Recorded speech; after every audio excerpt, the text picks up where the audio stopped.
Hey guys, it's Gretchen and welcome back to my channel. So the other day I was approached about my piercings. Shocker. And one question that I get a lot is, where do I go get my piercings done? And a lot of people in my area are surprised when I say one specific shop as opposed to another, and I'll get to that reason why in a second. But it got me thinking, how do people go about finding a good piercer that they kind of stick with? You know, a reputable one that they know is gonna give them good quality work. So for today's video, I thought I would highlight some kind of tips for finding a reputable piercer, one that is good, one that is gonna do good work. Now, this is not an end-all be-all list. This is not every single thing that is going to play into whether or not you find a reputable piercer, but I do think that it is a pretty good list of things to go through, especially if you don't have someone that you go to time and time again. If you're still trying to find that one piercer, you know, that you can kind of stick with, that's kind of what this list is for. I will say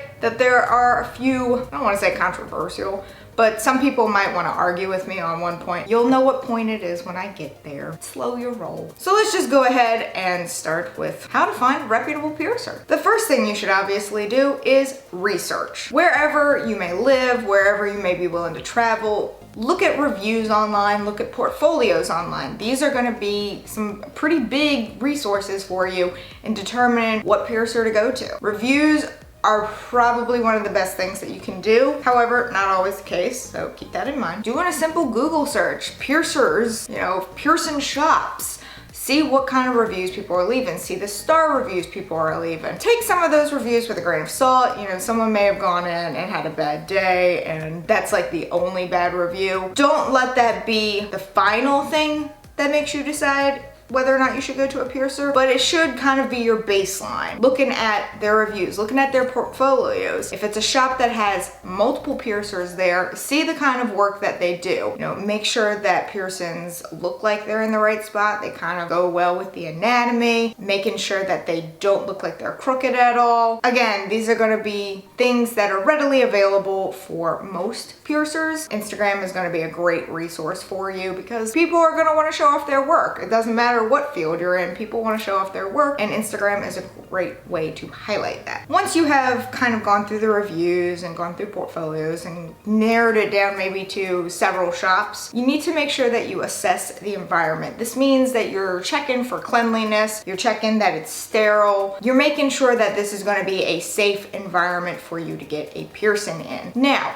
go into a shop that's like the fanciest looking thing or the biggest looking thing or, you know, even the shiniest looking thing. That doesn't necessarily mean it's a decent shop. My shop is just off the main road. It's not the one that everyone is clamoring to go to, but it's one that I have found has the best or one of the best piercers in my area. So don't just automatically gravitate toward the big, the shiny, the fancy, because that doesn't always mean that it's the best. The next thing you should pay attention to is price.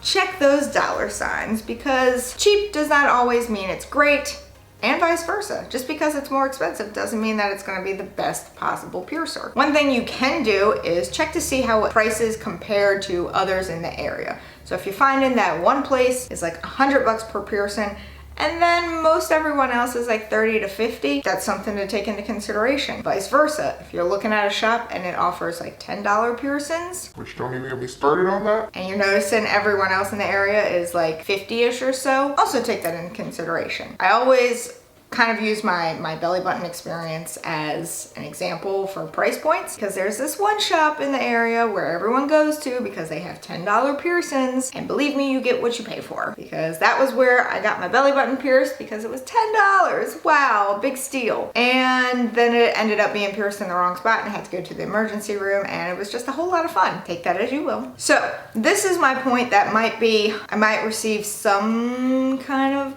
backlash on. I won't say that it's controversial. Some people might disagree with me on this. Oftentimes when people are recommending piercers, they say go to someone who is an APP. And what this is that they're a member of the Association of Professional Piercers. I used to be one of those people until I realized there are none in my area that are members. Like literally none. Like the closest one is 200 miles away. I'm not saying that this is a bad resource. I'm just saying that this shouldn't be an end-all be-all resource. The reason why I'm saying that it's not the greatest resource is because some people just don't join organizations. Say you're a photographer, for instance. There is an organization called the Professional Photographers of America. A lot of people join it.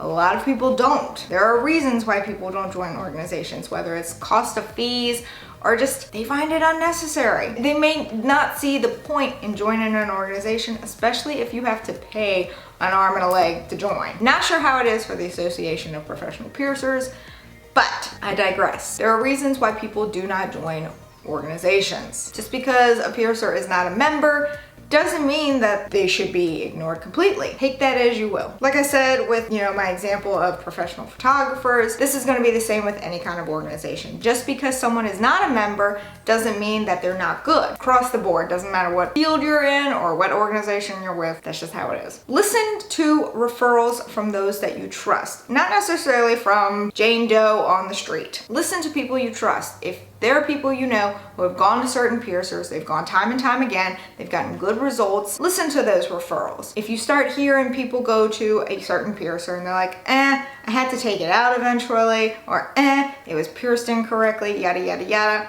take that into consideration. People you trust are gonna be a great resource for you because they've been there and you trust them. When you go to a piercing shop, like once you've narrowed it down and everything and you actually go into the shop, see the kind of jewelry they offer. If they offer you a wide variety of jewelry options that you can pick from, that's a great sign. But if they only offer like a standard surgical steel, like for an initial piercing, say you can't upgrade to a titanium, even if it means you have to pay more, if it doesn't have that option, probably not a good place to start. You want to have options. Like for me, I found that I can't have surgical steel as my initial piercing. That's typically what people gravitate towards. I have to get titanium because my ears or wherever I'm getting the piercing done are just happier with titanium. And yes, I'm willing to fork out a little bit extra money for that, but make sure that the shop you're looking at has the option for you. When you do go into a piercing shop and you start talking to the piercers, make sure that the piercer seems knowledgeable. Make sure that they're able to answer your questions. If they seem hesitant or they kind of have to think about it a little bit, be a little bit wary about that. They may not be as knowledgeable as they appear. So ask questions. Don't be afraid to ask questions. And if you feel like they're kind of hesitating on some of their responses, perhaps look elsewhere. Make sure that the piercer that you're looking at follows all sorts of sterilization policies, cleanliness policies. Are they wearing gloves? Are they using an autoclave? Can you actually see the sterilization process? Can you see everything that is going on before they jab a needle through you? If you can't, I'd ask questions. Also make sure that all jewelry and instruments that are used in the process are in sterile bags or like packaging, like those little things that you can, pull down and it looks like they're brand new, never been touched before. That's what you're looking for. If they just come out with a needle and you have no idea what it just came from, probably ask questions. Also make sure that you're checking for licenses and or permits. All of these should be on display for customers to see. If you go to a piercing shop and they pull out a piercing gun, we have bigger problems. Never get a piercing done with a gun. That rhymed. If they pull out a piercing gun, turn the other way and run. Your aftercare instructions.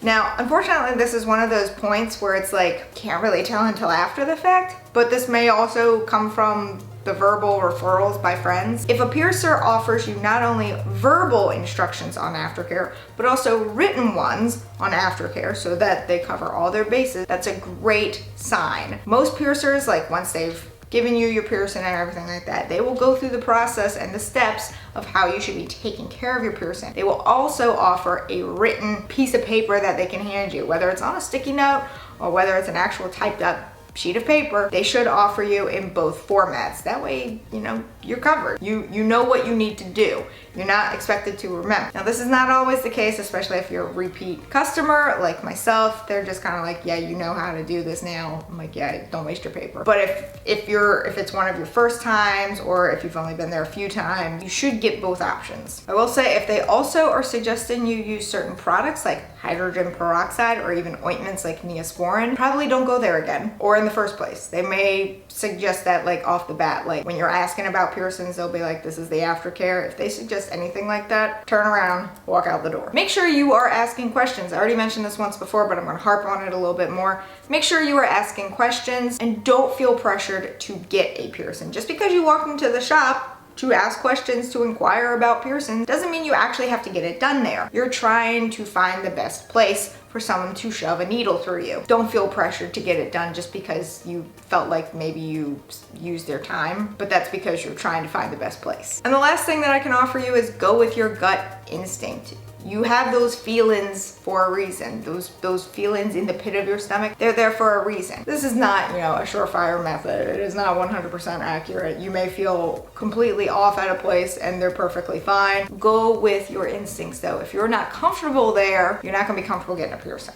Do you feel bad vibes when you go to this place? Do you just feel very uneasy? Probably not the place for you. It may be for someone else, but not necessarily for you. There is a reason you get these feelings. So these are just some points on finding a reputable piercer that I thought I would highlight. If you've got any others to add, leave them in the comments below. These are just a few. This is not an end-all be-all list. These are just ones that I thought of and how I kind of went through the process of finding a reputable piercer that I go to time and time again. But if you've got other suggestions for those searching for their piercer, leave them in the comments below. I know we would all appreciate it. But that is it for this video. If you enjoyed it, please give it a big ol' thumbs up. Going down there and hit that subscribe button wherever it may be, because I don't know, even though I do, this is just my shtick now. Also hit that notification bell in case you want to know when I upload, and in case YouTube wants to let you know when I upload, because I would really appreciate it. And until next time, bye guys.